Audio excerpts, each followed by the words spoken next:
नमस्कार, स्वागत है आप सभी का डीडी न्यूज पर। आप देख रहे हैं मिड डे प्राइम और आपके साथ मैं हूं शहला निगार। अगले 1 घंटे में हम बात करेंगे देश भर की बड़ी खबरों की। शुरुआत बड़ी खबरों से करेंगे। मिड डे प्राइम की आज की जो सबसे बड़ी खबर है वो पेपर लीक मुद्दे पर छिड़े प्रदर्शन से जुड़ी हुई है। केंद्र सरकार लगातार एक्शन में है, ताबड़तोड़ कई फैसले भी लिए जा रहे हैं जिससे भविष्य में पेपर लीक जैसी समस्या दोबारा होने ही ना पाए। मगर प्रदर्शनकारी जो है वो टस से मस होने की बिल्कुल तैयार नहीं नजर आ रहे हैं, जिद पर अड़े हुए हैं, अपनी मांगों पर अड़े हुए हैं प्रदर्शनकारी। वहीं कांग्रेस भी छात्रों के कंधे पर बैठकर सियासी रोटियां सेकने की पूरी कवायद कर रही है। शायद ये बात तब प्रदर्शनकारी छात्र नहीं समझ पा रहे हैं। खैर, मिड डे प्राइम में आज दूसरी बड़ी खबर जो होगी वो होगी बाढ़ बारिश से जुड़ी हुई। गुजरात और असम पे तो आफत काल है। कई राज्यों में बारिश का अलर्ट है।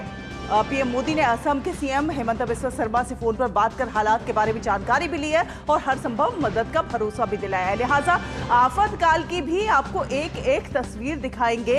हर खबर पर विस्तार से होगी बात, लेकिन सबसे पहले नजर सुर्खियों पर। रोमानिया की राजधानी बुखारेस्ट में भारतीय समुदाय के लोगों ने राष्ट्रपति द्रौपदी मुर्मू का किया स्वागत। भारत और रोमानिया के बीच मजबूत होते संबंधों की सराहना।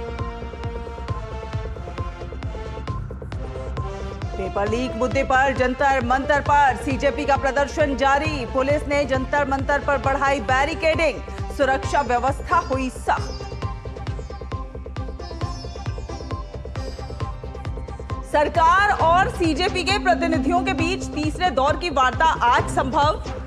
पेपर लीक रोकथाम से जुड़े विधेयक के मसौदे को केंद्रीय मंत्रिमंडल की मंजूरी। जंतर मंतर प्रोटेस्ट में लगभग 2500 क्रिमिनल बैकग्राउंड वाले लोगों की पुलिस ने की पहचान। सूत्रों के हवाले से खबर, कानून व्यवस्था बिगाड़ने वालों पर नजर।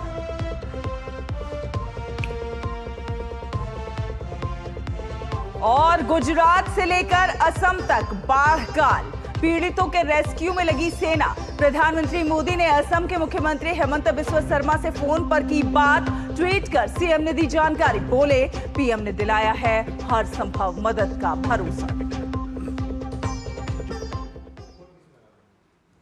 तो पेपर लीक मामले को लेकर सीजेपी जंतर मंतर पर लगातार प्रदर्शन कर रही है। हालांकि सीजेपी की सरकार से 2 बार बातचीत भी हो चुकी है। खबर है कि आज तीसरी बार फिर से सरकार से संवाद जो है वो संभव है।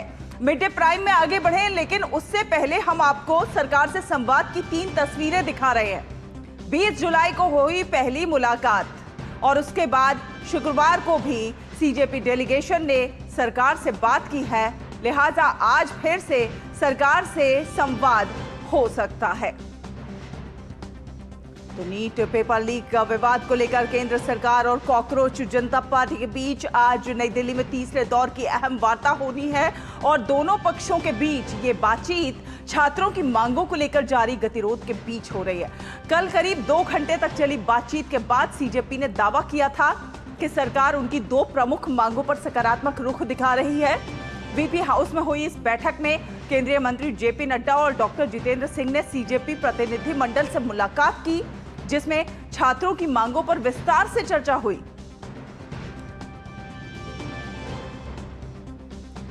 तो इस दौरान आपको बता दें कि पेपर लीक पर प्रधानमंत्री नरेंद्र मोदी के गुरुवार वाले वीडियो पर देश भर से मिले व्यापक जन समर्थन और सकारात्मक सुझावों के बाद प्रधानमंत्री नरेंद्र मोदी ने कल देर रात जारी अपने एक नए वीडियो संदेश में देश के युवाओं का आभार जताया है। सोशल मीडिया पर प्रधानमंत्री नरेंद्र मोदी की लोकप्रियता में लगातार इजाफा होता जा रहा है और प्रधानमंत्री के नए वीडियो को देश और दुनिया भर से जबरदस्त समर्थन और प्रतिक्रियाएं मिली हैं। वीडियो वायरल होते ही केवल 24 घंटे के भीतर ही प्रधानमंत्री नरेंद्र मोदी के इंस्टाग्राम हैंडल पर 10 लाख से अधिक नए फॉलोअर्स जुड़ गए हैं। दरअसल प्रधानमंत्री नरेंद्र मोदी ने गुरुवार की देर रात एक वीडियो संदेश जारी कर देश के युवाओं और आम लोगों को भरोसा दिलाया था कि पेपर लीक के मुद्दे पर सरकार कड़ी से कड़ी कार्रवाई करने के पक्ष में। Thank you friends. कल देर रात आपसे मिलने का मौका मिल गया। मेरे जो वीडियो पोस्ट किया था उसको जिस प्रकार से आपने रिस्पॉन्ड किया सकारात्मक सुझाव दिए। Thanks to everybody. ये आपका प्यार बना रहेगा, हमारा नाता और अधिक सक्रियता से जुड़ता रहेगा। थैंक यू दोस्तों। तो प्रधानमंत्री का ये वीडियो मैसेज काफी ज्यादा लोकप्रिय हो रहा है और इसको जनता का व्यापक समर्थन मिलता हुआ भी नजर आ रहा है। पेपर लीक को लेकर दिल्ली पुलिस ने बड़ा कदम उठाया है। दिल्ली पुलिस ने परीक्षा संबंधी कागजी कार्रवाई में गड़बड़ी और अन्य अपराधों की जांच के लिए एक विशेष कार्यबल एसटीएफ का गठन किया है। ये कार्यबल, आपको बता दें कि लोक परीक्षा अनुचित साधनों की रोकथाम अधिनियम 2024 के अंतर्गत आता है। दिल्ली पुलिस ने एक बयान में कहा है कि यह कार्य बल विभिन्न प्राधिकरणों द्वारा आयोजित लोक परीक्षाओं से संबंधित अपराधों की त्वरित, पेशेवर और व्यापक जांच कराने के लिए जिम्मेदार होगा और इसमें संघ लोक सेवा आयोग, कर्मचारी चयन आयोग, रेलवे भर्ती बोर्ड और बैंकिंग कार्मिक चयन संस्थान, राष्ट्रीय परीक्षण एजेंसी और साथ साथ केंद्र सरकार के मंत्रालय और विभाग और उनके संबद्ध एवं अधीनस्थ कार्यालय शामिल हैं जो कि कर्मचारियों की भर्ती करते हैं। जांच के अलावा एसटीएफ अभियोजन एजेंसियों के साथ प्रभावी समन्वय सुनिश्चित करेगा ताकि मामलों की त्वरित सुनवाई हो सके और ऐसे मामलों में मुकदमे प्रतिदिन के आधार पर चलाए जा सके। विशेष कार्यबल का नेतृत्व अपराध शाखा के पुलिस उपायुक्त करेंगे। अपराध शाखा के विशेष पुलिस आयुक्त एसटीएफ के कामकाज पर समग्र पर्यवेक्षण और प्रशासनिक नियंत्रण रखेंगे और मामलों की प्रभावी जांच और लगन से अभियोजन सुनिश्चित करने के लिए आवश्यक निर्देश जारी करेंगे। और अब बात करेंगे बारिश की वजह से, बाढ़ की वजह से आफतकाल की। जी हां, गुजरात और असम दोनों ही राज्यों में बाढ़ और बारिश की वजह से लोगों का हाल बेहाल है। मॉनसून की आफत ने लोगों को परेशान कर रखा है और लगातार हो रही इस बारिश की वजह से कई नदियां उफान पर हैं, जिसकी वजह से निचले इलाकों में बाढ़ से परेशानी बढ़ गई है। आप अपने टीवी स्क्रीन पर कुछ तस्वीरें देख रहे हैं। इन तस्वीरों से आप अंदाजा लगा सकते हैं कि दोनों ही राज्यों में हालात किस कदर बेकाबू हो चुके हैं। हालांकि सेना लगातार रेस्क्यू में लगी हुई है। सेना के जवान देवदूत बनकर बाढ़ पीड़ितों की मदद करने में जुटे हुए हैं। गुजरात, असम के अलावा कई एक राज्यों में बारिश का मौसम विभाग ने अलर्ट जारी किया है। तो गुजरात और असम में ये बाढ़ काल है। गुजरात में बाढ़ से हालात किस तरह से व्यापक हो गए हैं आप देख सकते हैं। असम में हाल बेहाल नजर आ रहा है, जनता परेशान है, उफान पर नदियां नजर आ रही हैं। लेकिन इस सब के बीच जो रेस्क्यू टीमें हैं वो जो है देवदूत की तरह काम करती हुई नजर आ रही है। लगातार रेस्क्यू ऑपरेशन चल रहा है। सेना का जो काम है वो प्रशंसनीय है। देवदूत बनकर लोगों को बचाने में जुटे हुए हैं, कैंपों में ले जा रहे हैं। एक्शन में प्रशासन नजर आ रहा है और कई राज्यों में इस समय अलर्ट मौसम विभाग की ओर से घोषित किया गया है। तो गुजरात में पिछले 3 दिनों से मूसलाधार वर्षा हो रही है और जिसके कारण राज्य में जनजीवन अस्त व्यस्त हो गया है। दक्षिण गुजरात और मध्य गुजरात के बाद अब उत्तर गुजरात में भी मूसलाधार बारिश हो रही है और इसके कारण अहमदाबाद, सूरत, नवसारी और वलसाड समेत कई एक जिलों में भारी जल भराव और अचानक बाढ़ जैसी स्थिति पैदा हो गई है। अब तक 40,500 से ज्यादा लोगों को सुरक्षित स्थानों पर पहुंचाया गया है, जबकि 2,600 से अधिक लोगों का रेस्क्यू किया गया है। अहमदाबाद के साबरमती क्षेत्र में जलभराव के बीच फंसे 11 लोगों को दमकल विभाग ने सुरक्षित निकाला और इस दौरान बारिश से जुड़ी घटनाओं में 5 लोगों की मौत हो गई है। मौसम विज्ञान विभाग ने आज मध्य और उत्तर गुजरात के कई एक जिलों के लिए रेड अलर्ट जारी किया है। इन जिलों में आपको बता दें खेड़ा, गांधीनगर, सुरेंद्रनगर, महिसागर, अरवली, साबरकांठा और मेहसाना शामिल हैं। अहमदाबाद, बोटाद, अमरेली, राजकोट, मोरबी, भरूच, वडोदरा, आनंद, पंचमहल, दाहोद, छोटा उदेपुर आदि जिलों के लिए ऑरेंज अलर्ट जारी है। आईएमडी के पूर्वानुमान के अनुसार सोमवार से बारिश कम होने की संभावना है। छात्रों की सुरक्षा को ध्यान में रखते हुए अहमदाबाद, सूरत और वडोदरा सहित बारिश से प्रभावित जिलों के सभी स्कूल और कॉलेज आज बंद रहेंगे। गुजरात के मुख्यमंत्री भूपेंद्र पटेल ने अहमदाबाद शहर में लगातार 2 दिन से जिस तरह से बारिश हो रही है उससे बारिश प्रभावित क्षेत्रों का दौरा करके स्थिति का जायजा लिया है। इस दौरान उन्होंने बारिश से हुए जल भराव और लोगों को हो रही परेशानियों की जानकारी भी ली है। उन्होंने बारिश के पानी की निकासी की व्यवस्था की समीक्षा की है, लोगों से बातचीत की है और अधिकारियों को राहत एवं बचाव कार्यों में और तेजी लाने के निर्देश भी दिए हैं। तो गुजरात भी बारिश से हाल बेहाल है। अहमदाबाद के कलेक्टर भव्य वर्मा ने कहा है कि 400 से अधिक लोगों को सुरक्षित स्थानों पर पहुंचाया गया है और जलभराव के कारण फंसे करीब 40 लोगों को बचाया गया है। ज़्यादा रेन कल इवनिंग से चालू हुआ है। पिछले 24 घंटों में अगर हम डेटा देखें तो सबसे ज़्यादा बारिश जो है वो हमारे धोलका, विरमगांव इस एरिया में हुई है, मांडल इस सब एरिया में। कल हमने लगभग 440 लोगों को शिफ्ट किया था एज ए प्रिकॉशनरी मेजर, और आज हमने लगभग 400 लोगों को विरमगाम तालुका में शिफ्ट किया है एज ए प्रिकॉशन। इवैक्यूएशन की बात करूं तो कल हमने लगभग 40 लोगों को इवैक्यूएट किया था, जिसमें से 6 लोग ऐसे थे जो पानी के बीच में फंस गए थे, तो उनको हमने इवैक्यूएट किया था एसडीआरएफ की टीम की मदद से, पुलिस की टीम से और हमारे लोकल एडमिनिस्ट्रेशन की हेल्प से। और वहीं गुजरात के उप मुख्यमंत्री हर्ष संघवी ने वलसाड जिले के उमरगाम क्षेत्र में बाढ़ प्रभावित इलाकों का दौरा कर हालात का जायजा लिया है। बृहस्पतिवार सुबह तक उमरगांव में 24 घंटे के दौरान कुल 1064 मिलीमीटर बारिश दर्ज की गई। उप मुख्यमंत्री ने बारिश और बाढ़ से हुए नुकसान का निरीक्षण किया और अधिकारियों को प्रभावित परिवारों तक जल्द से जल्द राहत पहुंचाने के निर्देश दिए हैं। उप मुख्यमंत्री हर्ष संघवी ने किसी बड़ी दुर्घटना या फिर जनहानि के बिना लोगों को सुरक्षित स्थानों पर पहुंचाने का कार्य पूरा करने के लिए जिला प्रशासन की सराहना भी की है।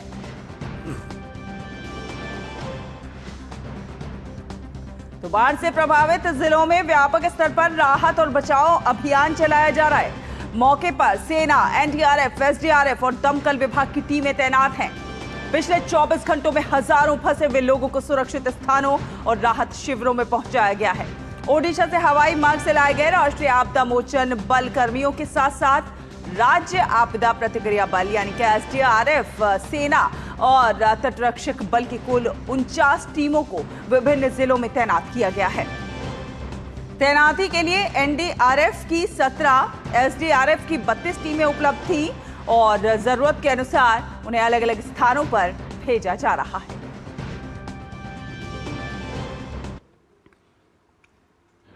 गुजरात में हमारा अभी फोकस एरिया है, वहाँ पर 17 टीम्स मौजूद हैं।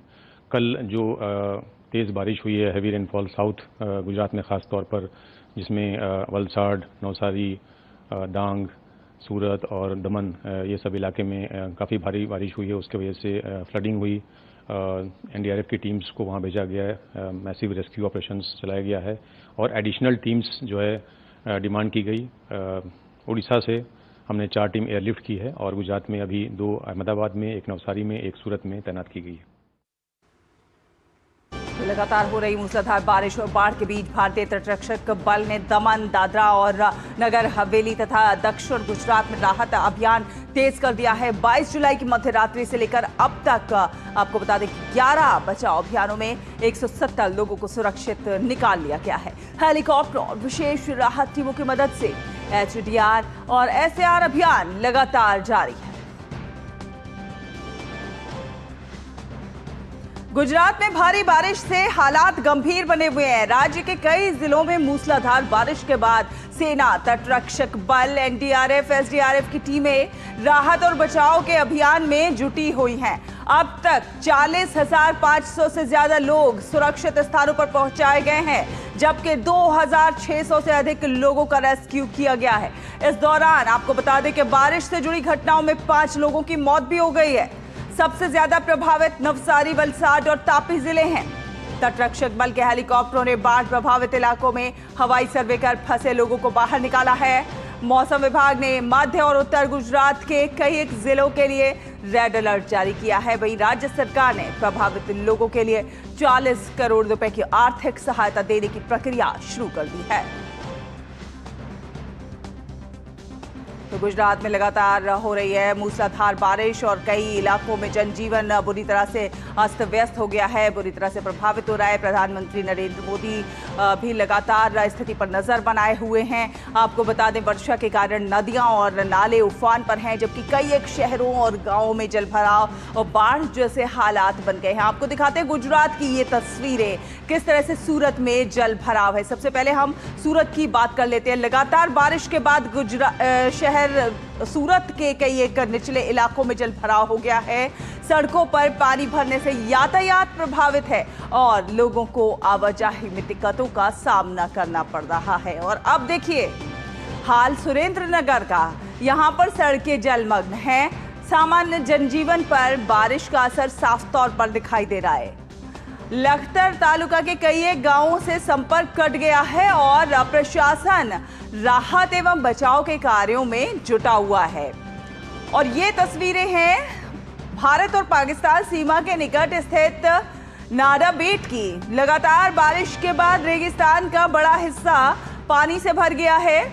आमतौर पर सूखा रहने वाला ये जो इलाका है इन दिनों समंदर जैसा नजर आ रहा है। और चौथी तस्वीर आपको दिखाते हैं, अमरेली जिले के लिलिया मोटा की तस्वीरें हैं ये। यहां पर रेलवे ट्रैक पर पानी भर जाने से रेल परिचालन प्रभावित हुई है। जलमग्न ट्रैक लगातार बारिश के व्यापक असर को बयान करते हुए नजर आ रहे हैं। और इसीलिए हम कह रहे हैं कि गुजरात में ये जो बारिश है आफत की बारिश है और इसने लोगों का जीना मुहाल किया हुआ है।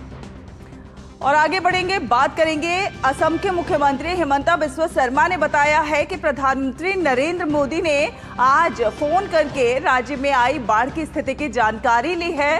प्रधानमंत्री ने बाढ़ से हुए नुकसान, राहत एवं बचाव कार्यों और जमीनी स्तर पर सामने आ रही चुनौतियों के बारे में विस्तार से जानकारी ली है। मुख्यमंत्री ने प्रधानमंत्री को राज्य सरकार की ओर से किए जा रहे राहत और बचाव के कार्यों और प्रभावित परिवारों तक किस प्रकार हर संभव सहायता पहुंचाई जा रही है उन प्रयासों की भी जानकारी दी है। हिमंता बिस्वा शर्मा के अनुसार प्रधानमंत्री नरेंद्र मोदी ने बाढ़ में जान और माल के नुकसान पर गहरा दुख व्यक्त किया है।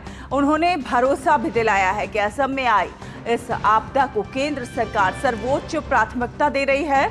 और प्रधानमंत्री ने आश्वासन दिया है कि राहत, पुनर्वास और पुनर्निर्माण के कार्यों के लिए केंद्र सरकार हर संभव सहायता उपलब्ध कराएगी।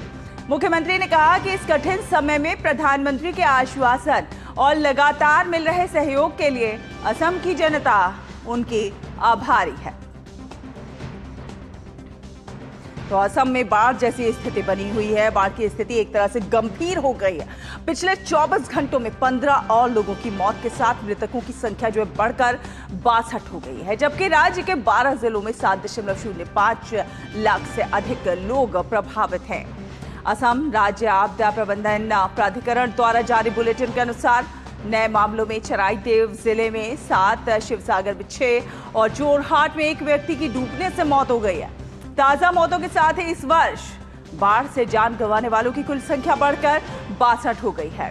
राज्य के चराईदेव, धेमाजी, डिब्रूगढ़, गोलाघाट, खोजाई, जोरहाट, कार्बी, आंगलोंग, नगांव और शिवसागर जिलों में 7 लाख से अधिक लोग प्रभावित हुए हैं। शिवसागर राज्य में बाढ़ से सबसे अधिक प्रभावित जिला रहा है और जहां पर करीब 3.5 लाख लोग प्रभावित हुए हैं। और इसके बाद चराईदेव आता है जिसमें 1.9 लाख और जोरहाट में 1.3 लाख लोग बाढ़ से प्रभावित हुए हैं। इससे पहले बृहस्पतिवार को 11 जिलों में 7.21 लाख से अधिक लोग प्रभावित थे। ASDMA ने बताया है कि प्रशासन 7 जिलों में 363 राहत शिविर और राहत सामग्री वितरण केंद्र चला रहा है, जहां पर 1,15,000 बेघर हुए लोगों को शरण दी गई है। तो असम में बाढ़ की स्थिति जो है गंभीर बनी हुई है। सबसे पहले आपको गुवाहाटी की तस्वीरें दिखाते हैं कि किस प्रकार से लगातार बारिश के बाद शहर के कई निचले इलाकों में जलभराव की स्थिति बन गई है।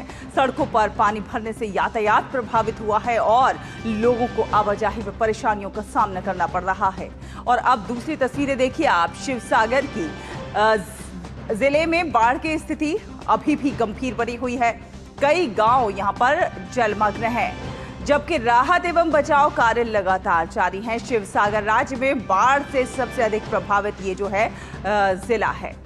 और ये तीसरी तस्वीरें आप जोरहाट की देख रहे हैं अपने टीवी स्क्रीन पर, जहां पर बाढ़ का असर व्यापक है। कई इलाके अभी भी पानी से घिरे हुए हैं। बाढ़ से प्रभावित लोगों को राहत सामग्री वितरित की जा रही है, लगातार रेस्क्यू चलाया जा रहा है। और आखिर में चौथी जो तस्वीर हम अपने टीवी स्क्रीन पर आपको दिखा रहे हैं वो है धुबरी की। बाढ़ के कारण कई एक निचले इलाके यहां पर जलमग्न हैं। प्रशासन राहत एवं बचाव अभियान में तत्परता से जुटा हुआ है, जबकि प्रभावित लोगों को राहत शिविरों और सहायता केंद्रों के माध्यम से जरूरी सुविधाएं उपलब्ध कराई जा रही हैं। तो ये 4 तस्वीरें दर्शा रही हैं कि किस प्रकार असम में बाढ़ से जो है हाहाकार मचा हुआ है। ऊपरी असम के कई एक जिलों में लगातार बाढ़ की मार झेल रहे हैं। ऊपरी जो जिले हैं चराईदेव, शिवसागर और जोरहाट सबसे अधिक प्रभावित जिले हैं, जहां पर कई गांव अभी भी जलमग्न हैं और जनजीवन जो है पूरी तरह से प्रभावित नजर आ रहा है।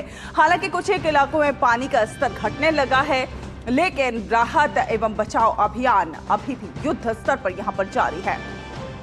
बाढ़ प्रभावित लोगों की मदद के लिए सरकारी एजेंसियों के साथ साथ सामाजिक संगठन और स्वयंसेवी संस्थाएं भी आगे आ रही हैं। अपोन संस्था ने करीब 1000 लोगों तक खाद्य सामग्री, कपड़े और अन्य जरूरी सामान मुहैया कराया है। तो वहीं दूसरी ओर हालात से निपटने के लिए फुलोनी राजस्व सर्किल के प्रभावित क्षेत्रों में 10 मेडिकल टीमों को तैनात किया गया है। प्रयोग में ऑल असम स्टूडेंट्स यूनियन यानी कि आसू ने भी 246 प्रभावित परिवारों तक राहत सामग्री और पेयजल पहुंचाकर मदद का हाथ आगे बढ़ाया है। कुल मिलाकर कहा जाए तो प्रशासन हो, राहत एजेंसियां या फिर सामाजिक संगठन, सभी मिलकर बाढ़ प्रभावित लोगों को हर संभव मदद पहुंचाने में पूरी तरह से तत्परता से जुटे हुए हैं। आपको बता दें कि मौसम विभाग ने देश के कई एक हिस्सों में अगले 24 घंटे के दौरान भारी बारिश की संभावना जताई है।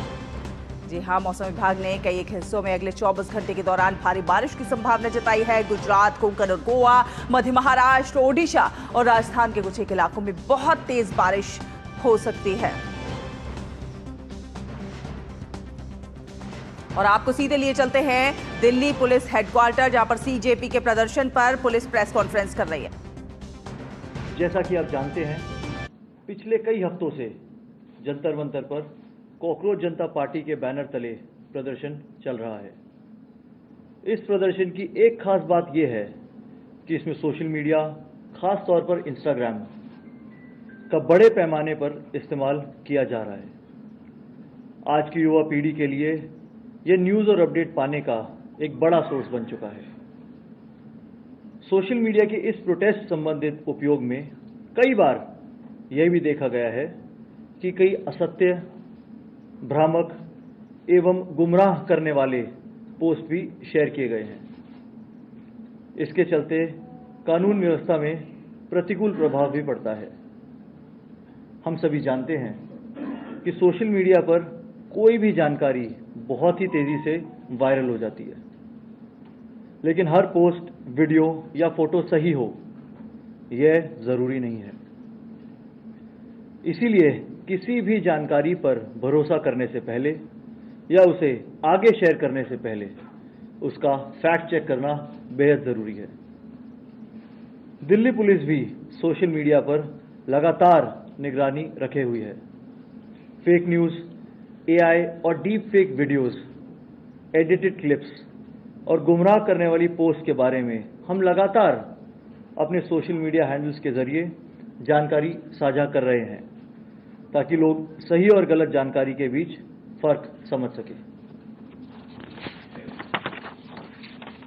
आज की इस ब्रीफिंग का उद्देश्य आपके सामने फैक्ट्स रखना है और यह बताना है कि किस तरह सोशल मीडिया पर गलत जानकारी और फेक नैरेटिव फैलाने की कोशिश की जा रही है। मेरा प्रयास रहेगा कि मैं जो भी जानकारी आपके साथ साझा करूं, उसके फैक्ट्स भी आपके साथ साथ आपके सामने यहीं इसी स्क्रीन पर सामने रखूं। मैं कुछ ऐसी सोशल मीडिया पोस्ट का जिक्र करना चाहूंगा जिनका मकसद पैनिक फैलाना या सिंपल फैक्ट्स को तोड़ मरोड़ कर मिस इन्फॉर्मेशन फैलाना नजर आ रहा है। इस पूरी प्रक्रिया में मेरी सहायता वैशाली करेंगी। यहाँ पे सबसे पहले मैं उस सोशल मीडिया पोस्ट का जिक्र करना चाहता हूँ जिसमें दावा किया गया कि 20 जुलाई की घटनाओं के दौरान पुलिस कार्रवाई की वजह से एक महिला की मौत हो गई। दिल्ली पुलिस ने इस दावे का खंडन किया और स्पष्ट किया कि प्रदर्शन के दौरान किसी की भी मृत्यु नहीं हुई है। आप स्क्रीन पर भी देख सकते हैं जो फेक न्यूज़ अलर्ट हमने जनरेट किया। नेक्स्ट दिखाइए। जस्ट इससे पहले ये र्यूमर जो सर्कुलेट कर रहा था उसके लिए हमारा जो पोस्ट हमने डाला दिल्ली पुलिस ने, ये भी आप देख सकते हैं। इसी तरह एक राजनेता ने रात में एक वीडियो बनाकर सोशल मीडिया पर डाला जिसमें वो दावा कर रहे हैं कि केंद्र सरकार जंतर मंतर पर प्रदर्शनकारियों के खिलाफ क्रैकडाउन की तैयारी कर रही है। इस वीडियो से लोगों में डर, भ्रम और अफरा तफरी की प्रबल संभावना बनी। दिल्ली पुलिस ने यह भी स्पष्ट किया कि ऐसी कोई कार्रवाई नहीं होने जा रही है और लोगों से अपील की कि बिना पुष्टि वाले दावों पर बिल्कुल भी भरोसा ना करें। हमारी जांच में यह भी सामने आया कि पाकिस्तान से चलाए जा रहे कुछ social media accounts fake content फैला रहे हैं। दिल्ली पुलिस संबंधित एजेंसियों के साथ मिलकर ऐसे और अकाउंट्स की पहचान करने पर लगातार काम कर रही है। ऐसे 400 से अधिक हैंडल्स की अब तक पहचान कर ली गई है और उन्हें AI generated content, deepfake video, edited तस्वीरें और प्रदर्शन से जुड़ी अन्य झूठी सामग्री फैलाने के कारण ब्लॉक किया गया है। दोस्तों, आज ऐसे ही कुछ हैंडल्स ऑपरेशन सिंदूर के दौरान भी फेक इंफॉर्मेशन फैलाने में सक्रिय पाए गए थे। इन सोशल मीडिया अकाउंट्स ने कई वरिष्ठ अधिकारियों के आधिकारिक बयानों को एडिट करके और विजुअल कंटेंट के साथ छेड़छाड़ करके लोगों को गुमराह करने की कोशिश की। फर्जी कंटेंट में AI या डीप फेक वीडियो में शामिल एक श्री सोनम वांगचुक जी का भी वीडियो है, वो मैं अभी आपको यहाँ पे दिखाऊंगा। दोस्तों, आज मैं आपको बताना चाहता हूँ उस दिन जब मुझे जबरदस्ती उठाकर ले जाया जा रहा था, उन्होंने मेरे लिए अपमानजनक शब्दों का इस्तेमाल किया। मैं बार बार कहता रहा कृपया ऐसा मत कीजिए, मैं चिल्लाता रहा लेकिन किसी ने मेरी बात नहीं सुनी। ठीक, एक अन्य डीफेक वीडियो में lieutenant general Rajiv Puri DGMO के नाम से एक झूठा बयान जोड़कर यह दावा किया गया कि चल रहे स्टूडेंट्स प्रोटेस्ट के कारण भारतीय सेना को नई दिल्ली में तैनात किया जा रहा है। Prime Minister Shri Narendra Modi ji, I have ordered the deployment of Indian forces to New Delhi. We must crush the anti-nationals and terrorists protesting in Jantar Mantar, New Delhi. These terrorists have attacked police and RAF personnel while blackmailing the government. I want to make it clear that we will crush every head that... ऐसे कई सारे और videos हैं, but आज दिखाने के लिए हम ये कुछ वीडियोस आपके सामने लेके आए हैं। पेपर लीक और डिफरेंट कॉम्पिटिटिव एग्जाम्स में इरेगुलरिटीज के खिलाफ भारत सरकार की कमिटमेंट के तहत दिल्ली पुलिस ने क्राइम ब्रांच में एक स्पेशल टास्क फोर्स का गठन किया है।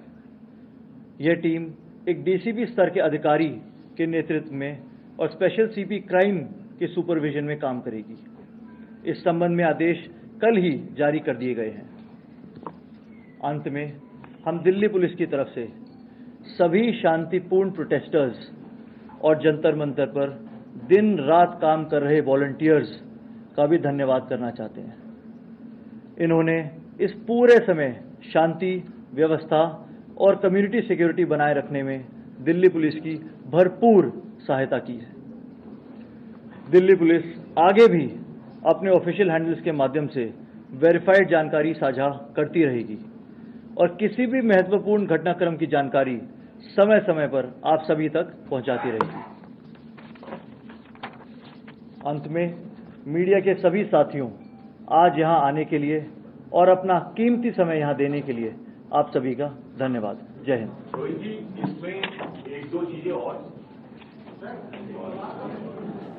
तो सीजेपी के प्रदर्शन के बीच दिल्ली पुलिस की प्रेस कॉन्फ्रेंस आपने देखी। पुलिस ने जानकारी दी, बताया कि किस प्रकार से ये जो दौर है ये सोशल मीडिया का दौर है और बहुत सारी जानकारी सोशल मीडिया पर लगातार वायरल हो रही है। लेकिन सोशल मीडिया पे जो कुछ वायरल हो रहा है वो जरूरी नहीं है कि सब कुछ सही ही हो। तो इसलिए कोई भी आप कंटेंट को आगे बढ़ाते हैं तो जरूर उसकी सत्यता की जांच कर लीजिए, क्योंकि डीप फेक, एआई, तमाम कुछ वीडियोस की भरमार है। हर बात पे यकीन करना जरूरी नहीं है, क्योंकि बहुत सारी चीजें फेक भी चल रही हैं और फेक कंटेंट को सुनकर लोग पैनिक हो जाते हैं और बहुत कुछ कदम भी उठा सकते हैं। तो ऐसे में वीडियो की सत्यता की जांच करें, पीआईबी फैक्ट चेक पर जाएं और वीडियो को उसकी सत्यता की जांच करने के बाद ही उसको आगे बढ़ाएं।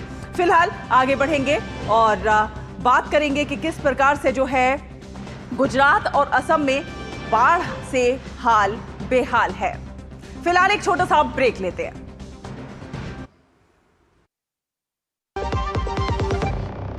बाबा केदार के दर्शन के बाद मेरे मुंह से अनायास निकला था कि इस शताब्दी का तीसरा दशक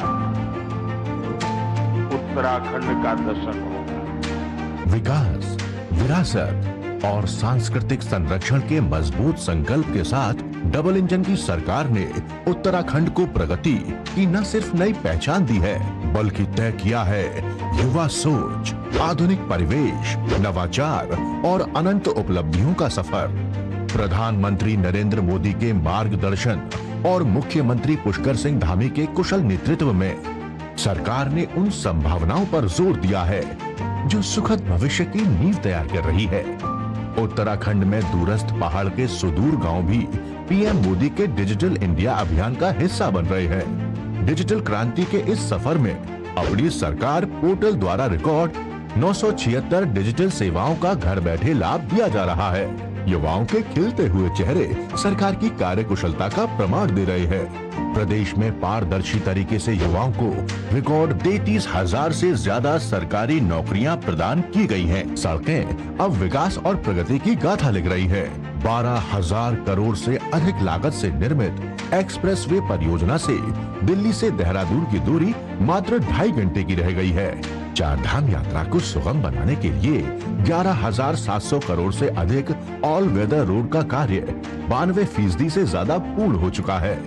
भारतमाला परियोजना के तहत टनकपुर से पिथौरागढ़ NH 125 का निर्माण कार्य पूरा हो चुका है।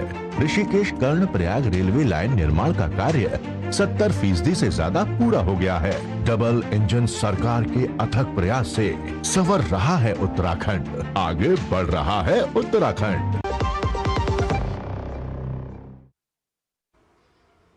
तो गुजरात और असम में बाढ़ और बारिश से हाल जो है बेहाल है। आपको कुछ तस्वीरों के जरिए दिखाने की कोशिश करते हैं कि किस प्रकार से गुजरात और असम की स्थिति है। गुजरात में बाढ़ की स्थिति जो है गंभीर बनी हुई है, जनता परेशान है, रेस्क्यू ऑपरेशन लगातार चल रहा है और इन सब के बीच आपको बता दें कि देवदूत बनकर सामने आई है सेना, SDRF, NDRF। एक्शन में प्रशासन है, लगातार युद्ध स्तर पर कार्य किए जा रहे हैं ताकि बाढ़ के इस हालात से निकालने की भरसक कोशिश की जा सके। तो दूसरी तस्वीरें जो हैं वो हैं असम की। असम में हाल बेहाल है। आप देख सकते हैं किस प्रकार से जल भराव है, उफान पर नदियां हैं। कई राज्यों में अलर्ट जो है मौसम विज्ञान विभाग की तरफ से जारी किया गया है। तो गुजरात और असम दोनों में ही बारिश और बाढ़ से हाल बेहाल नजर आ रहा है। लेकिन इन सब के बीच जो आमजन है, सामाजिक संगठन है, सरकार है, प्रशासन है,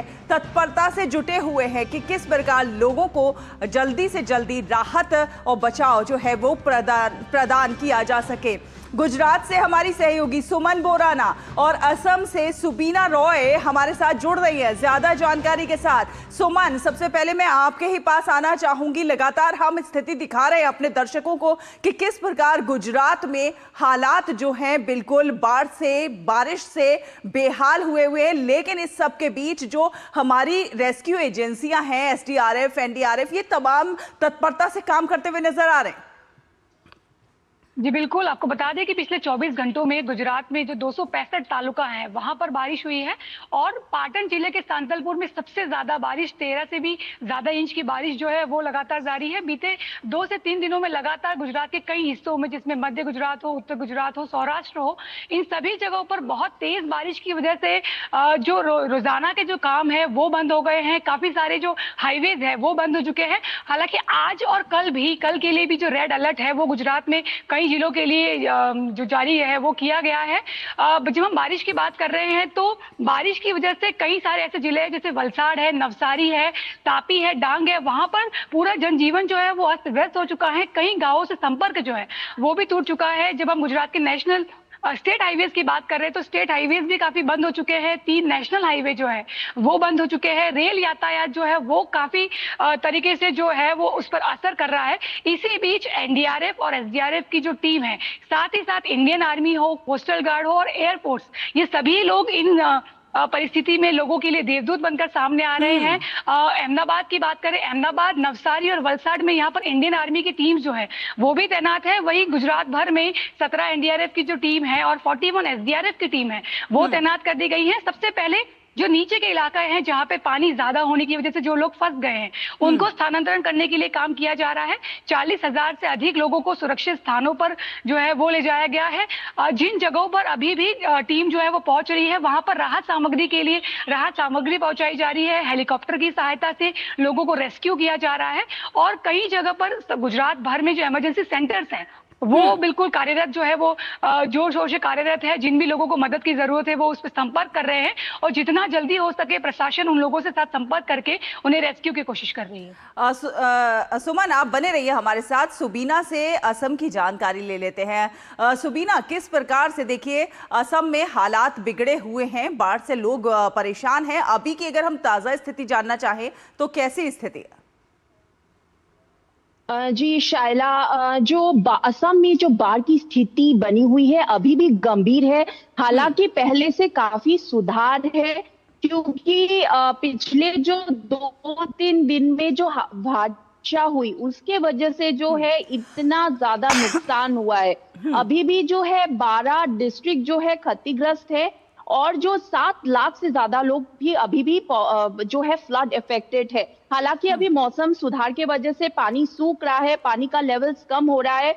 आज ही अभी कुछ ही देर पहले जो है असम के सीएम डॉक्टर हिमंता बिस्वा शर्मा ने बताया है कि हमारे प्राइम मिनिस्टर श्री नरेंद्र मोदी ने कॉल किया और उन्होंने पूरा आश्वासन दिया है कि असम का जो फ्लड की जो चुनौती है ये एक नेशनल प्रायोरिटी है और यहाँ के लोगों के लिए रिलीफ और रेस्क्यू मेजर्स के लिए पूरी तरीके से सरकार की सेंट्रल गवर्नमेंट की आश्वासन जता है। आज और कल में ही जो है एक जो है सेंट्रल टीम भी आएगी जो एक्सटेंट कितना तक जो है बाढ़ प्रभाव हुआ है, कितने फैमिलीज इफेक्टेड हुए हैं, कितना लेवल तक जो है एक डैमेज हुआ है उसका जो है जायजा लेगी। साथ ही साथ उनके साथ स्टेट टीम भी रहेगी जो वहां का भी जायजा लेगी कि कितना लेवल तक जो है शायला इस बार का जो है फ्लड के दौरान डैमेज हुआ है। साथ साथ सुबीना ये भी जानना चाहेंगे कि जिस प्रकार से हम देख रहे हैं कि एसडीआरएफ, एनडीआरएफ सेना लगातार कार्य कर रही है, रेस्क्यू कर रही है, लेकिन इन सब के बीच कॉमन पीपल, आम आदमी भी आगे आया है, सामाजिक संस्थाएं आगे आई हैं जो कि मदद के हाथ आगे बढ़ा रही हैं और लोगों को हेल्प कर रही हैं। तो किस प्रकार से आप देख रहे हैं आम लोगों का कॉन्ट्रीब्यूशन और कब तक आपको लग रहा है कि ये पूरी स्थिति जो है संभल सकती है? ये बहुत अच्छा सवाल पूछा आपने शायला, क्योंकि असम के कल्चर में कैसा है कि ये असम में हर साल जो है बाढ़ आती है और इसलिए आपको देखने को मिलेगा कि यहाँ के लोगों में जो है यूनिटी बहुत ज्यादा है। तो इसीलिए आपने जैसे कहा कि ग्रास रूट लेवल हो या सेंट्रल गवर्नमेंट लेवल हो, एनडीआरएफ हो, एसडीआरएफ हो, इंडियन आर्मी हो, एयरफोर्स हो, सब लोग रिलीफ एंड रेस्क्यू मेजर्स में लगे हुई है। इंडियन आर्मी में ऑपरेशन जल राहत शुरू किया, अभी भी चलाए जा रहे हैं। साथ ही साथ जो लोकल एनजीओज है या लोकल जो स्टूडेंट बॉडी ऑर्गेनाइजेशन है, जैसे आंसू आपने कुछ देर पहले बताया स्टोरी में कि आसू ने भी अपने तरफ से जितना भी हो सके रिलीफ मेजर्स, रेस्क्यू, मतलब पानी के बॉटल्स देना, क्योंकि अभी भी लोगों को, क्योंकि देखिए जब पूरा पानी भर जाता है तब लोगों को ड्रिंकिंग वाटर मिलना बहुत मुश्किल हो जाता है। तो ड्रिंकिंग वाटर्स हो गए, बेबी फूड हो गए, चावल हो गया, अनाज हो गया, जितने भी प्रोडक्ट्स है ये लोग अवेल करा रहे हैं। साथ ही साथ आंसू ने ये भी बताया है कि ये जो फ्लड सिचुएशन है आसाम का, ये हमेशा होता है, तो इसको एक नेशनल इशू के तरीके से जो है दर्जा मिलना चाहिए इसको, और उस तरीके से जो इसका प्रॉपर जो है समाधान भी होना चाहिए, ताकि हर साल जो इतना ज्यादा नुकसान हो वो एटलीस्ट कुछ हद तक रोक सके। क्योंकि असम का ज्योग्राफी ऐसा है कि यहाँ के जो है पानी जो है अपनी दिशाएं, नदियां जो है अपनी दिशाएं चेंज करती है।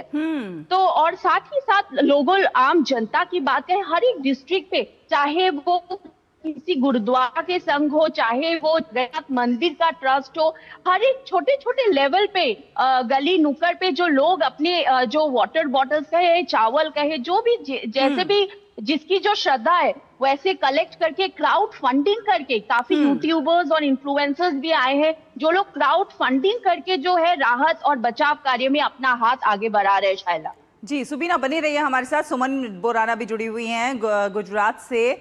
सुमन, आपको हम देख पा रहे हैं कि किस प्रकार से आप छाता लगाए खड़ी हैं, यानी कि वहाँ पे बारिश हो रही है। अभी बारिश का क्या हाल है और कब तक ये बारिश होती रहेगी? साथ साथ ये भी बताइए कि जिन जगहों पर पानी भरा हुआ है, तो जब भरा हुआ ठहरा हुआ पानी होता है तो कई बीमारियों का भी खतरा हो जाता है, तो क्या कुछ ऐसी दवाओं वगैरह का भी वितरण किया जा रहा है या पानी में डाली जा रही है?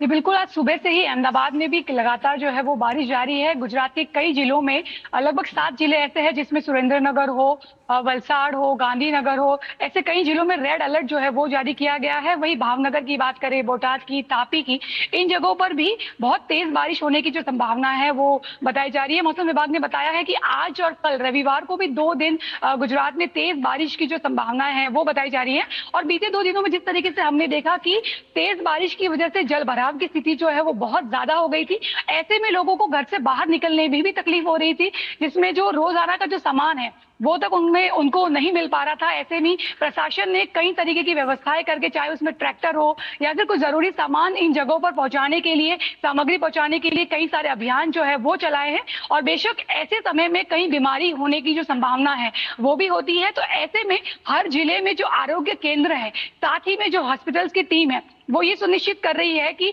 सबसे पहले जिन सुरक्षित स्थानों पर लोगों को ले जाया जा रहा है वहां पर एक स्वच्छता जो है वो बनी रहे, दवाइयों का छिड़काव जो है वो बनी रहे। और लोगों से फिलहाल यही अपील जारी की जा रही है कि जिन जिलों में रेड अलर्ट है तो जरूरी काम ना होने पर वे ना निकले। गुजरात में आज भी जो स्कूल्स और कॉलेज में छुट्टी दी गई है और काफी कंपनियों से अनुरोध किया जा रहा है कि अगर वर्क फ्रॉम होम पॉसिबल है तो ऐसी बारिश की स्थिति में वे ना निकलकर वर्क फ्रॉम होम को अपनाएं। बिल्कुल, वर्क फ्रॉम होम अपनाएं ताकि जो है काम भी चलता रहे और किसी को दिक्कत भी ना पेश आए। हमारे साथ सुबीना भी हैं। सुबीना, किस प्रकार से लग रहा है कि ये जो राहत बचाव का काम चल रहा है, पानी की निकासी कब तक संभव है? देखिए शायला, ये जो कैटास्ट्रॉफ आप कह सकते हैं, कैलामिटी कहे, बहुत बड़े लेवल पे हुआ इस साल का जो है, क्योंकि सरायदेव, शिवसागर, जोरहाट, ये सब डिस्ट्रिक्ट्स जो है इनमें बाकी सब डिस्ट्रिक्ट्स में पानी होता है, लेकिन ये कुछ ऐसे डिस्ट्रिक्ट्स है जिनका ऑल्टीट्यूड लेवल काफी ऊंचा है, इनमें कभी भी पानी इतना नहीं आता है। जैसे सरायदेव में ही यूनेस्को वर्ल्ड हेरिटेज साइट है, मोइदाम से, वो जो काफी पहाड़ों के बीच में है, मतलब हाई ऑल्टीट्यूड है, तो इन सब एरियाज में पानी आ जाना एक बहुत चिंताजनक का विषय है। और इस पे जो है सीएम ने भी कहा है कि जैसे ही अंडर कंट्रोल सिचुएशन आता है तो इस पे जो है प्रॉपर स्टडी किया जाएगा कि क्या एग्जैक्टली हुआ था नागालैंड में, मॉन डिस्ट्रिक्ट, वाका डिस्ट्रिक्ट में कितने लेवल तक बारिश हुई थी, क्योंकि ये भी कहा जा रहा है कि अबाव 250% तक एक्सेसिव रेनफॉल हुआ, जिसकी वजह से जो है ज्यादा पानी का बहाव हुआ। साथ ही साथ जो जितना भी पहाड़ी क्षेत्र है, क्योंकि असम जो है पहाड़ी स्टेट से घिरा हुआ है, तो इनमें जितना भी डेवलपमेंटल वर्क्स धीरे धीरे बढ़ रहा है, उसके साथ ही साथ जो है असम में जो ऐसी ज्यादा खतरनाक स्थितियां बन रही है हर आने वाले सालों में, तो इन सब को मद्दे रखते हुए अच्छे से एक स्टडी किया जाएगा, जिसके तहत जो है लॉन्ग टर्म जो मेजर्स है वो तय किया जाएगा शैला। और रही बात मतलब कितने दिन भी इसमें टाइम लगेगा, क्योंकि कल तक हमारे पास जो ग्राउंड जीरो के रिपोर्ट्स थे वहां पे जो है घरों में जहां पे पानी सूख गए हैं वहां पे बुलडोजर से जो है, क्योंकि सब कुछ बर्बाद हो गया है लोगों का, तो वो उन सबको हटाया जा रहा है, फिर उनको प्रॉपरली सैनिटाइज किया जाएगा। तो नॉर्मल सिचुएशन आते आते शिवसागर, हालांकि इन 3 डिस्ट्रिक्ट के लोगों को बहुत ज्यादा टाइम लगेगा शायला। बिल्कुल, चलिए बहुत बहुत धन्यवाद आप दोनों का ही, सुमन बोराना गुजरात से हमारे साथ जुड़ने के लिए और सुबीना जो है असम से हमारे साथ जुड़ने के लिए। आगे बढ़ेंगे, आपको बता दें कि जम्मू कश्मीर में श्री माता वैष्णो देवी यात्रा आज फिर से शुरू हो गई है। खराब मौसम और भारी बारिश के कारण सुरक्षा चिंताओं को देखते हुए ये यात्रा लगातार 6 दिन से बंद थी।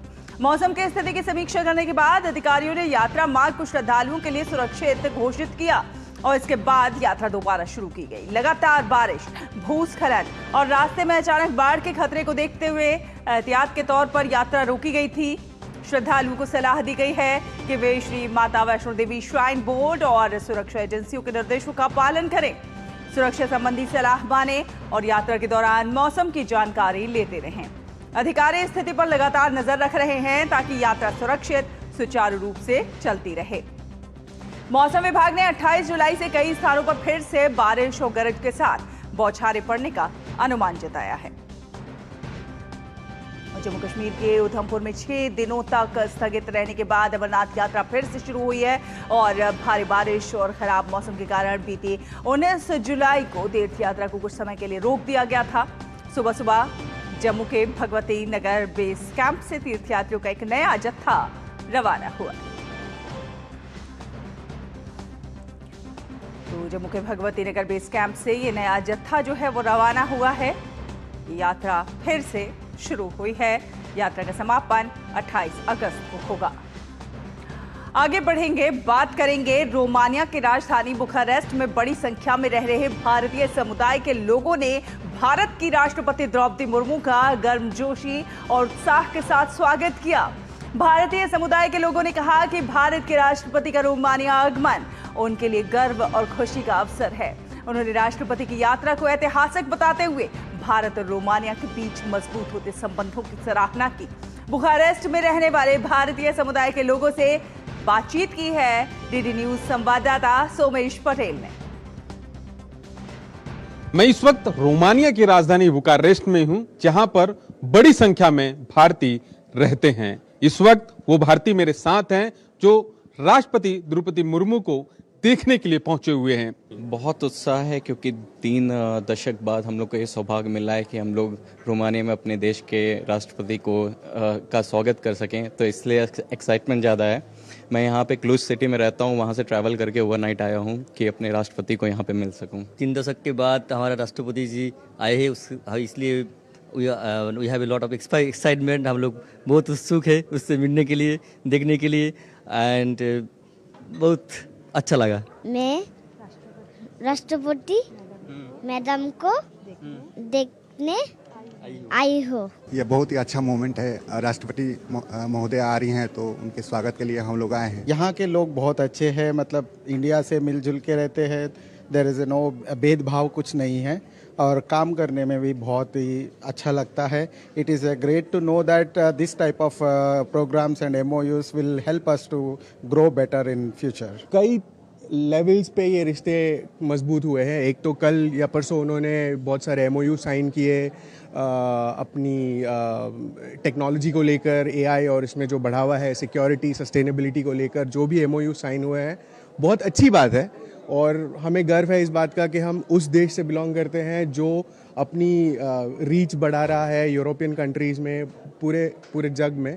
तो बहुत खुशी की बात है। ये भारत के रहने वाले लोग हैं जो रोमानिया में अलग अलग क्षेत्रों में काम करते हैं, जिनका साफ तौर पर कहना है भारत की राष्ट्रपति द्रौपदी मुर्मू को देखने के लिए हम यहाँ पर आए हैं। और इन्होंने साफ तौर पर एक बात कही कि भारत और रोमानिया के जो संबंध पिछले समय में काफी मजबूत हुए हैं।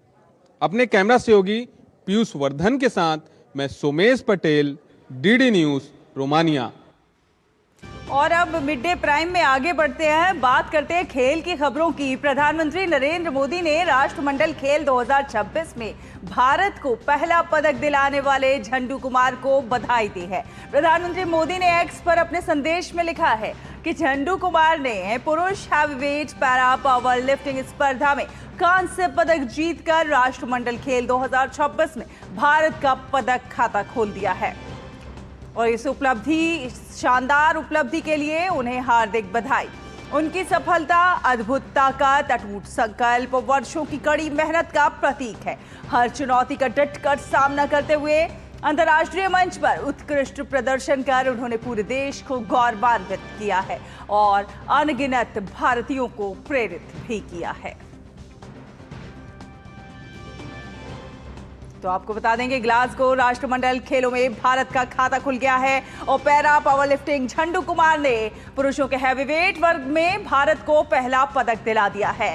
पुरुष हैवीवेट प्रतियोगिता में झंडू कुमार ने अपने पहले प्रयास में 181 किलोग्राम वजन सफलतापूर्वक उठाया और इसके बाद दूसरे प्रयास में 190 किलोग्राम वजन उठाकर अपने प्रदर्शन में और ज्यादा सुधार किया। उनके सर्वश्रेष्ठ प्रयासों के आधार पर उन्हें 130.9 अंक मिले और वे शीर्ष स्थान पर बने रहे और एक समय स्वर्ण पदक जीतने के करीब थे, लेकिन नाइजीरिया के रिलवान इद्रिस और इंग्लैंड के मैथ्यू हार्डिंग ने बेहतर प्रदर्शन करते हुए उन्हें तीसरे स्थान पर ला दिया। वहीं भारत के एक अन्य पैरा पावर लिफ्टर सुधीर 114.1 अंक के साथ छठे स्थान पर रहे। मेडल है हमारे पीछे कोच हैं राजेंद्र सिंह रहेलू सर। हम गुजरात गांधीनगर में प्रैक्टिस करते हैं और हमारा जेपी सर हैं, चेयरमैन हैं, वो भी बहुत सहयोग किए हैं। आज उन्हीं सब बदौलत हमें आज मेडल हमें प्राप्त हुआ है। बहुत बहुत धन्यवाद। और आपको सीधे लिए चलते हैं रोमानिया, जहां पर राष्ट्रपति Draupadi Murmu. Friends of India in Romania, देवियों और स्वजन, सभी को मेरा नमस्कार। बुकारेस्ट में आप सभी से मिलकर मुझे अत्यंत प्रसन्नता हो रही है। रोमानिया की ये मेरी पहली यात्रा है। जब भी मैं विदेश यात्रा पर जाती हूँ, वहाँ रहने वाले भारतीय समुदाय के सदस्यों से मिलने की सदैव उत्सुक रहती है।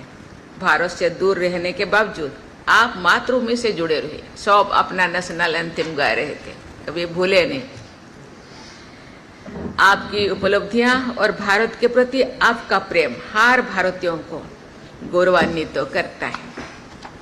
इस यात्रा में मेरे साथ भारत सरकार की राज्य मंत्री श्रीमती निम्बुबन बमड़िया तथा संसद सदस्य श्री विजय बाघेल और डॉक्टर दिनेश शर्मा जी उपस्थित थे और अपना अपना परिचय दे।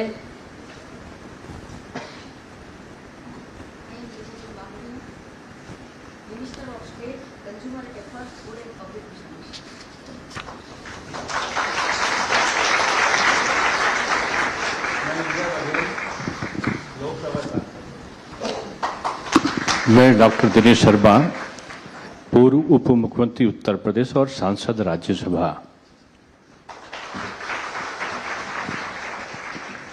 पिछले 2 दिनों की अपनी यात्रा के दौरान मैंने भारत के प्रति रोमानिया की आत्मीयता और संभावना का सद्भावना को मैं प्रत्यक्ष अनुभव किया। राष्ट्रपति दान तथा अन्य नेताओं के साथ हुए मेरी बैठकों में मैंने हमारी साझेदारी को नई ऊंचाइयों तक ले जाने की उनकी स्पष्ट प्रतिबद्धता और उत्साह देखा। इससे भारत रोमानिया संबंधों के उज्जवल भविष्य के प्रति मेरा विश्वास और अधिक मजबूत हुआ है। आज हमारे दोनों देशों के बीच सहयोग पहले से कहीं अधिक व्यापक और गतिशील है।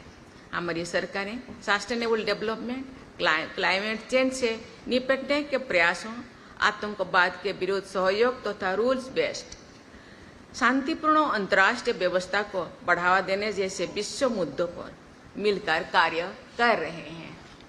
इस वर्ष जनवरी में India European union free trade agreement का संपन्न होना एक ऐतिहासिक उपलब्धि है। इसके शीघ्र क्रियान्वयन से रोमानिया सहित ईयू के सभी सदस्य देशों के साथ व्यापारिक संबंधों का उल्लेखनीय विस्तार होगा। इस यात्रा में भारत का एक बड़ा बिजनेस डेलीगेशन भी मेरे साथ आया है, जिसने इंडिया रोमानिया बिजनेस फोरम के दौरान रोमानियन बिजनेस कम्युनिटी के साथ अत्यंत सार्थक विचार विमर्श किया। Defence, renewable energy, digital technology, education, research, health care, science and technology, AI, innovation तथा एडवांस्ड मैन्युफैक्चरिंग जैसे एक क्षेत्र है, नया नया क्षेत्रों में आर्थिक सहयोग के व्यापक अवसर उपलब्ध है। मुझे ये देखकर प्रसन्नता है कि भारतीय कंपनीज और भारतीय प्रोफेशनल्स रोमानिया के विकास में महत्वपूर्ण योगदान दे रहे हैं तथा साथ ही हमारे दोनों देशों के बीच सहयोग के नए अवसर भी सृजित हो रहा है। भारत रोमानिया संबंधों का सबसे महत्वपूर्ण आधार है हमारे लोगों के बीच आत्मीय संबंध। ये देखकर मुझे प्रसन्नता है कि भारतीय प्रवासी समुदाय एकजुट होकर रोमानिया में भारत की सांस्कृतिक विरासत को जीवंत बनाए। मैं जब आ रही थी मैंने देखी भारतीय संस्कृति में यहाँ के बच्चे, यहाँ के बेटियाँ सजे हुए थे। यहाँ देख करके मुझे लगा कि मैं यहाँ कोई भारत के फंक्शन में आ रही हूँ, रोमानिया में नहीं। भारतीय IT engineering, scholars, researchers, health care professionals तथा विद्यार्थियों की नई पीढ़ी अब रोमानिया को अपना घर बना रहे हैं। रोमानिया की अर्थव्यवस्था और समाज में अपना योगदान तथा यहाँ भारतीय संस्कृति और मूल्यों के प्रसार के लिए आपके प्रयास आपको भारत का सच्चा प्रतिनिधि बनाते हैं। अपने अपने परिश्रम, प्रतिभा और समर्पण के बल पर उल्लेखनीय उपलब्धियां प्राप्त की है। इस अवसर पर मैं रोमानिया की सरकार और जनता का भी आभार व्यक्त करती हूँ, जिन्होंने भारतीय समुदाय का खुले मन से स्वागत किया है तथा उनकी सुरक्षा का ध्यान रखा है। Dear friends, I see many of our Romanian friends of India present in the audience. A warm welcome to you all. Your love for Indian art and culture as well as your spiritual connections with India form an important bridge bringing our people together. I thank you for your continued support in further strengthening the bonds of friendship and cooperation between our two nations. India and Romania are both ancient civilizations with rich cultural traditions. Romania has given the world many outstanding artists, musicians, writers, and philosophers. India has always cherished diversity, dialogue, and the pursuit of knowledge. It is heartening to see yoga, Ayurveda, Indian dance, music, cinema, and cuisine gaining plurality in Romania. मित्रों, आज भारत नया आत्मविश्वास और दृढ़ संकल्प के साथ विकास की दिशा में अग्रसर है। विश्व की तो रोमानिया के बुखारेस्ट से आप ये देख रहे थे, राष्ट्रपति द्रौपदी मुर्मू इस समय बोल रही थी। और आपको सीधे लिए चलते हैं बीजेपी हेडक्वार्टर, जहां पर सुधांशु त्रिवेदी इस समय संबोधित कर रहे हैं। अपने बयान दे रहे हैं, कभी वो प्रधानमंत्री आवास के बाहर दिखाई पड़ते हैं, तो कभी गांधी स्मृति में दिखाई पड़ते हैं, तो कभी अपनी पार्टी कार्यालय के इंदिरा भवन पे, और आज भी जैसे दिखाई पड़े। परंतु हम भारतीय जनता पार्टी की तरफ से पूछना चाहते हैं कि दिल्ली में वो स्थान जो संविधान के द्वारा नियत है, किसी भी प्रकार की चर्चा के लिए, अर्थात भारत की संसद, वहां पे आप चर्चा से क्यों भाग रहे हैं? आप दिल्ली में भिन्न भिन्न स्थानों के ऊपर भिन्न भिन्न प्रकार के भड़काऊ बयान देते हुए दिखाई पड़ रहे हैं, मगर संविधान के द्वारा निर्धारित स्थान संसद पर चर्चा से भाग रहे हैं। यह दर्शाता है कि इनका उद्देश्य व्यवस्था और समाधान ढूंढना नहीं, अराजकता और घमासान ढूंढना है। मैं कांग्रेस पार्टी से स्पष्ट रूप से पूछना चाहता हूं कि सोमवार को संसद के वर्तमान सत्र का दूसरा सप्ताह प्रारंभ होगा। आप इस समस्या पर और आपके द्वारा जो भी विषय रखे गए हैं, जब सरकार संसद में चर्चा करने के लिए तैयार है, तो आप सोमवार से संसद की चर्चा में भाग लेंगे अथवा पुनः चर्चा से भागेंगे। और हम छात्रों से भी यह अनुरोध करना चाहते हैं कि उन्हें ध्यान रखना चाहिए कि बहुत से अराजक उपद्रवी तत्व उनके आंदोलन में घुसपैठ कर और बहुत से अवसरवादी सत्तालोलुप दल उनके आंदोलन के कंधे पर चढ़कर अपनी अपनी स्वार्थ सिद्धि करना चाह रहे हैं। आज दिल्ली पुलिस ने भी कई डीप फेक वीडियोस के विषय में अपनी प्रेस कॉन्फ्रेंस में स्पष्ट रूप से बताया, जिसमें उन्होंने बताया कि सोनम वांगचुक जी से लेके सेना के अधिकारियों के नाम तक पर डीप फेक वीडियो बनाए जा रहे हैं। अतः आंदोलनकारी छात्रों को पूरी तरीके से सावधान रहने की आवश्यकता है। और उन्होंने यह भी बताया कि कई नेता भी बहुत गलत और भड़काऊ बयान दे रहे हैं। पुलिस ने उन नेताओं का पोस्ट भी दिखाया था। तो मैं कहना चाहूंगा, उपद्रवी तत्वों से, अराजक तत्वों से और अवसरवादी नेताओं से, तीनों से आंदोलनकारी छात्रों को और बच्चों को सावधान रहने की आवश्यकता है, क्योंकि सरकार सार्थक पहल के साथ, सकारात्मक विचार के साथ वार्ता करके समाधान निकालने में जुटी हुई। तो भाजपा का विपक्ष पर कड़ा वार किस प्रकार से कॉकरोच जनता पार्टी का जो आंदोलन है उसको हाईजैक करने का विपक्ष कोशिश कर रहा है और उससे राजनीतिक लाभ उठाने की लगातार कोशिश करता हुआ नजर आ रहा है। फिलहाल इस बुलेटिन में मिड डे प्राइम में बस इतना ही, लेकिन डीडी न्यूज पर खबरों का सिलसिला लगातार जारी रहेगा। आप देखते रहिए डीडी न्यूज। नमस्कार।